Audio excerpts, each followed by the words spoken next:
You're listening to West Hart's Drive Time with me, Danny Smith, and it's time now for a brand new feature on the show. And let's welcome onto Drive Time this afternoon our lifestyle correspondent. I think that's what we said, wasn't it? Our lifestyle correspondent, Lisa Pearson. Good afternoon, Lisa. Hi, Danny. Hi. So what sort of things are we going to be looking at then in this regular monthly feature?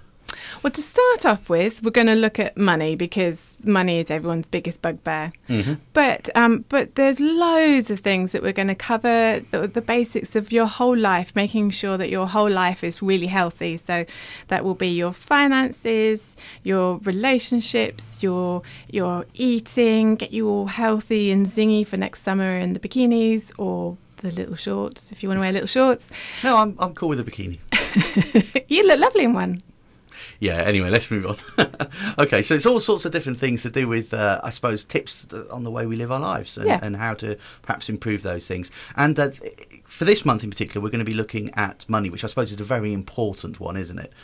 It is, because obviously it's causing so much stress for everybody, but especially in families and couples, it's the crux of everything. It's how power is managed in the relationship. It's the worry at the end of the month. It's the worry at the beginning of the month. It's the kids nagging you all the time. Money itself isn't bad. Managing money is what you need to learn to do, and it's more to do with how you view it first. That's really important. Yeah, I think it's interesting what you said there about how money itself isn't a bad thing. Somebody recently said to me, money doesn't bring you happiness. I think, well, no, it doesn't. But it's a lot nicer to be crying your eyes out in your Mercedes than it is to be crying your eyes out in a clapped out Ford Focus. Yeah, it can make things really easy. And I have to admit, my husband was made redundant in November, and I have to admit that because I don't have close family, I would often throw money at a problem. You're tired, get a cleaner. You can't manage to do something, get someone to help you. All of those things cost money. And so, yes, it is easier if you've got money. But you just change your view, that's all. Okay. And of course, with having money or even not having money, I suppose what's important is how you manage it, how you look after it, and I'm sure that you've got some advice on that. Yes, definitely. It's not how much you earn, it's how much value you get from what you earn. You could earn millions and get very, very little from it. Right. And you could earn very, very little and get so much from it. That's what's really, really important. So the key is to budget. And I know that a lot of people will think, I don't want to budget, I don't want to be made to budget, budgeting is boring, but it's just not. Once it's done, it keeps going, and it will give you so many things. It's just brilliant. There might be people listening who left their mobile phone on then. How unprofessional is that?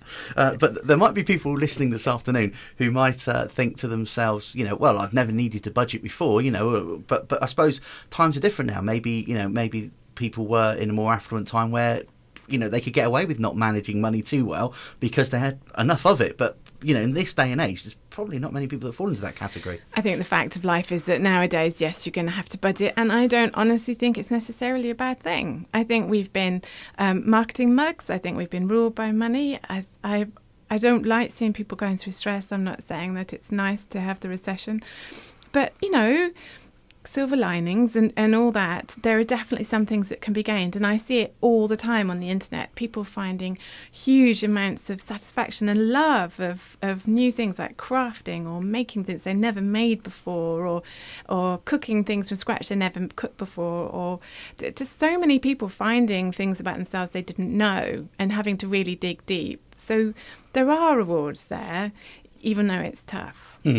I've got some friends of mine who've just been on a camping holiday for the first time ever. Normally they'd always go abroad and it would be, nice hotel and this year partly to save money, they wanted a more frugal holiday, and from talking to them, it sounds like they had one of the best holidays they've ever had. Yeah, us too. Yeah, we've just bought the tent, and we've also just done the mobile home holiday thing you can do abroad in France. So you do the ferry and you go and stay in the mobile home, which I was terrified of doing, the ferry and everything. And it was absolutely brilliant. It really is. It's simple. It works with the kids. It was great. And Normandy, I've never been to Normandy, and it was wonderful. Ah, très bien. Yeah, oui. See, get us there, eh? Multilinguists. Okay, we're going to take a short break now. We'll be back with our lifestyle correspondent, Lisa Pearson, in just a moment. You're listening to West Hart's Drive Time with me.